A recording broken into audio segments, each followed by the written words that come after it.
Hello everyone and welcome back to the channel.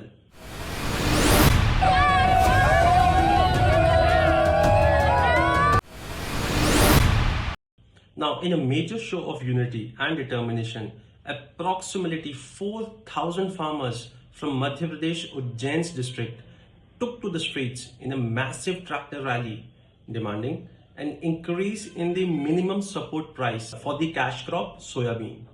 Now, this tractor rally saw a massive turnaround with thousands of farmers driving their tractors through the streets of Ujjain. Now, this rally was not only a protest but also a demonstration of farmers' collective strength and resolve. The sight of thousands of tractors lined up in a unison was a stark reminder to the government of the growing discontent among the agricultural community. Now, these farmers, voicing their concern about the current state of agriculture, has requested the government to raise the MSP for soyabean to 6,000 rupees per quintal. And the central demand of the protest is very clear: a rise in the MSP for the soyabean, which is a key cash crop in the state of Madhya Pradesh.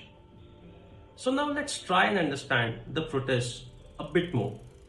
Now, farmers argue that the current state of MSP is insufficient to cover the cost of production, which have significantly increased in the recent years. And soyabean is one of the most important crops in the state of Madhya Pradesh, which is also known as the Soybean State of India. The region accounts for over half of country's soyabean production, making it a vital contributor to the state as well as nation's agricultural economy. Now, the tractor rally in Ujjain is a clear indication that the farmers in Madhya Pradesh are reaching a tipping point. And with the rising cost of production and stagnant prices, their call for an MSP increase of 6,000 rupees per quintal for soyabean is not just a demand but a necessity for survival. And this huge protest has been due to a significant move made by the government earlier this month. So, in order to address the already rising farmer discontent regarding the procurement of soyabean in MP at the MSP of rupees 4,892 per quintal, and this decision came at a critical time as the opposition Congress intensifies its Kisan Nyay Yatra campaign. This yatra was aimed at highlighting the ongoing challenges which is faced by the farmers in the region. The decision to approve soyabean procurement comes in the midst of growing farmer unrest in Madhya Pradesh, as well as political pressure from the opposition Congress party. This move follows similar approvals for soyabean procurement in the state of Maharashtra and Karnataka, where farmers also faced challenges due to the low market prices. Now, the government's decision to intervene and procure soyabeans at the MSP rates reflects its broader commitment to supporting the agriculture sector, especially aimed at declining crop prices. While the farmers' demand have gained significant media attention and the local political support, the government has yet to officially respond to a call for increase in the soyabean MSP. So it becomes crucial to understand what is this MSP and how it is determined. So in India, MSP stands for Minimum Support Price, a government policy aimed at ensuring agricultural producers a minimum profit for their produce, protecting them from the sharp price drop in the market. The MSP is set by the Government of India at the beginning of each cropping season for various crops, which are based on the recommendations of the Commission for Agricultural Costs and Prices. And its purpose is to safeguard farmers from the volatile market prices and to encourage them to adopt modern farming practices. It ensures that farmers receive a minimum price for their crops regardless of the fluctuations in the market prices. The Commission for Agricultural Costs and Prices is the primary body responsible for recommending the MSP for various crops. Now, this commission was established in 1965 and it works under the Ministry of Agriculture and Farmers Welfare.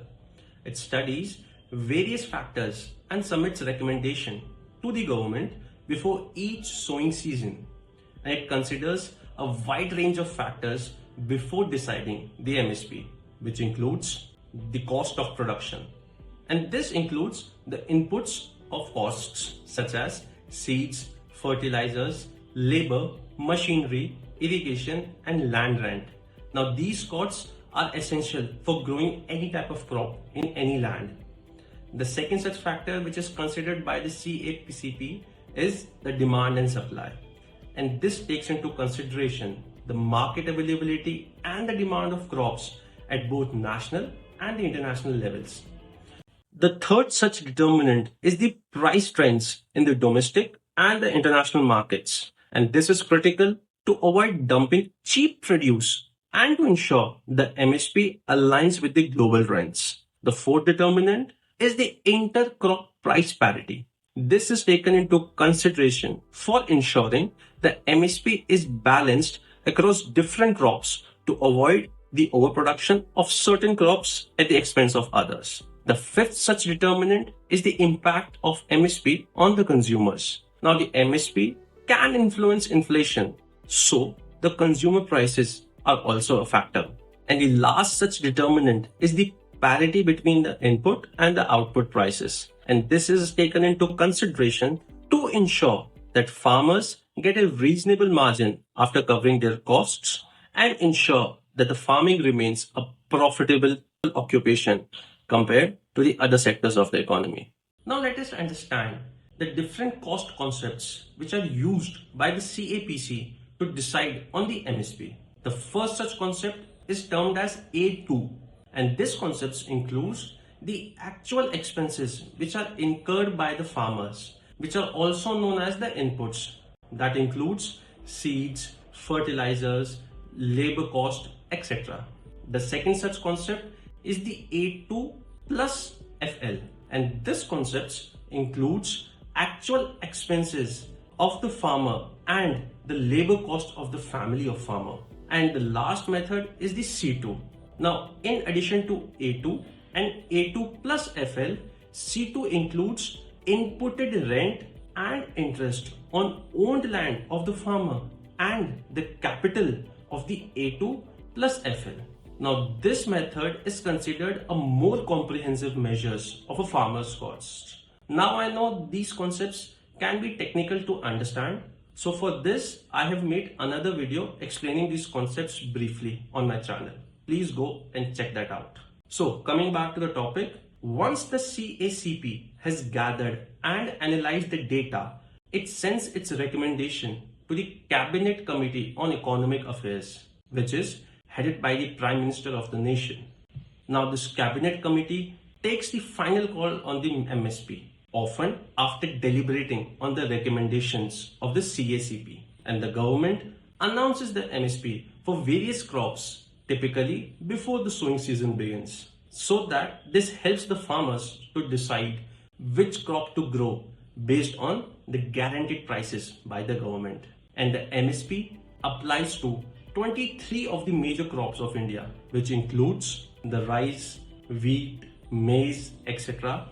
Pulses, that includes moong, arha, oilseeds, which includes groundnut, mustard, commercial crops, that includes cotton, sugarcane, and etc. Now the Food Corporation of India and other state agencies procure these crops at MSPs from the farmers, especially in regions where the government procurement is active. Now, if the market prices fall below the MSP, the government steps in to purchase at the guaranteed prices in order to protect farmers' income. So now you guys must be thinking that if such a procedure is used by the government, then why are farmers still in distress? So we better understand the major problems which are faced by the Indian farmers in a particular relation to the minimum support prices. And the first such problem is the limited crop coverage. Now we know that MSP is announced for 23 crops, but in reality, it is mainly effective for wheat and rice. The other crops like pulses, oilseeds, coarse grains are less frequently procured by the government. and this impacts the farmers growing crops other than wheat and rice. Now, impact of this is that farmers growing other crops than the wheat and rice do not benefit from the MSP as much as they should, leading to a skewed cropping patterns and over-reliances on rice and wheat cultivation, which majorly impacts the water cycle of our nation. The second such problem is inadequate procurement infrastructure. Now, the government lacks a widespread and an efficient procurement system in many parts of country. And by procurement system, I mean system that agencies of the government do the infrastructure to take the farmers' crops and store it properly. And these procurement agencies are often concentrated in certain states only, like Punjab and Haryana, leaving the farmers in other regions without the access of the MSP system. And the impact of this procedure is farmers in state with poor procurement infrastructure are forced to sell their produce at the lower rates to the middlemen or in the local market. The third such problem is the awareness gap. Now, many small and marginal farmers are not fully aware of how the MSP works, which crops are covered in the MSP, and how to access procurement centers. And the impact of this is a lack of information leads to many farmers missing out the benefits of the MSP instead of selling their produce to the local traders at below MSP prices. The fourth such problem is of delayed payments, and this is one of the major and the most crucial problem. Now, even when crops are procured at the MSP, payments to farmers are often delayed. That adds additional financial stress, especially for small farmers who rely on the immediate cash flow. And the impact of this is that delayed payments can lead to increased indebtedness and force the farmers to take out high interest loans from the informal sources. The fifth such problem is of the price volatility and the market uncertainty. Now, we all know that markets function on their own, and while MSP provides a price flow, market prices can fluctuate due to external factors as well, like the international market dynamics. An example of this is Russia-Ukraine war, which has led to the prices of wheat in the international market soaring through the floor. The second is demand and supply shifts in the market and the climatic conditions, which includes cyclones, droughts, etc. And the impact of this is when market prices fall significantly below the MSP, especially if the government is unable to procure large quantities due to budget or logistical limitations. The sixth such problem is regional disparities. Now, the problem is states like Punjab, Haryana, and Uttar Pradesh benefit more from MSP due to their strong agriculture infrastructure because of the Green Revolution, as it was more helpful in about 3 states, and farmers in states like Bihar, Jharkhand, and Odisha cannot take the full advantage of it. And the impact of is that this uneven distribution of benefits contributes to regional disparities, and farmers in less developed states struggle more economically.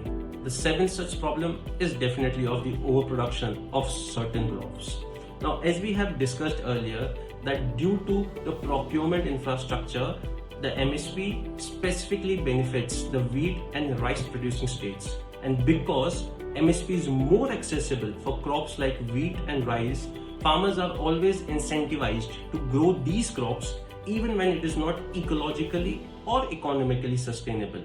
And impact of this is that it leads to problems like soil degradation, water scarcity, which is due to the excessive use of water in rice cultivation, and over-reliance on certain food grains while reducing the crop diversity. And the impact of this is that farmers end up with little or no profit margin, making farming less viable to long-term and exacerbating rural poverty. And the last such problem is of environmental impact. Now, over-reliance on MSP crops like rice and wheat has had severe environmental consequences, such as depleting groundwater and contributing to stubble burning, which in turn leads to air pollution, especially in areas of Delhi NCR and specifically in the winter seasons. And the impact of this is that these prices not only harm the environment but also reduce the long-term sustainability of farming, particularly in regions like Punjab and Haryana. Let us now summarize the problems of the MSP. Now, the challenges around the MSP in India reveal a deeper issues in the agriculture sector, including uneven policy implementation, regional disparities, and a lack of sufficient infrastructure. For MSP to be truly benefit to all farmers, reforms are needed in the procurement system, awareness programs, and the crop diversification strategies, ensuring meets its intended objectives of supporting farmers and ensuring prices. So this brings us to the end of our video. The central government's decision to approve soyabean procurement in the state of Madhya Pradesh at a MSP of rupees 4,892 rupees per quintal is a crucial step towards alleviating the growing concerns of farmers in the state. However, the approval is just one part of the complex agriculture scenario, which is influenced by the political pressure, the rising imports, and the global market forces. As the harvesting season approaches, the effectiveness of MSP scheme and the government's ongoing support will be closely scrutinized by both the farmers and the opposition parties as the Congress continues its Kisan Nyay Yatra campaign. The farmers will be looking for a swift action and implementation to ensure they receive fair compensation for their crops, while the political parties will likely use this issue to influence voter sentiment ahead of the upcoming elections. Now, this procurement approval is a positive step, but long-term solutions to stabilize crop prices and protect the agriculture sector from external market pressures will be necessary to fully address the root cause of farmers' unrest in the region. And this tractor rally in Ujjain is a clear indication that the farmers in MP are reaching a tipping point. Now, with rising cost of production and the stagnant prices, the call for MSP to increase to 6,000 rupees per quintal for soyabean is not just a demand but a necessity for survival. As the government weighs its option, the voices of these 4,000 farmers echo the concerns of millions across the nation, underscoring the need for sustainable agriculture policies that prioritizes the well-being of farmers. In the coming weeks, it will be crucial in determining whether the government takes swift action to address the farmers' demands or if the agriculture community will have to intensify its protests to secure the future of farming in the state and the nation as well. Thank you so much for watching the video and stay tuned for more.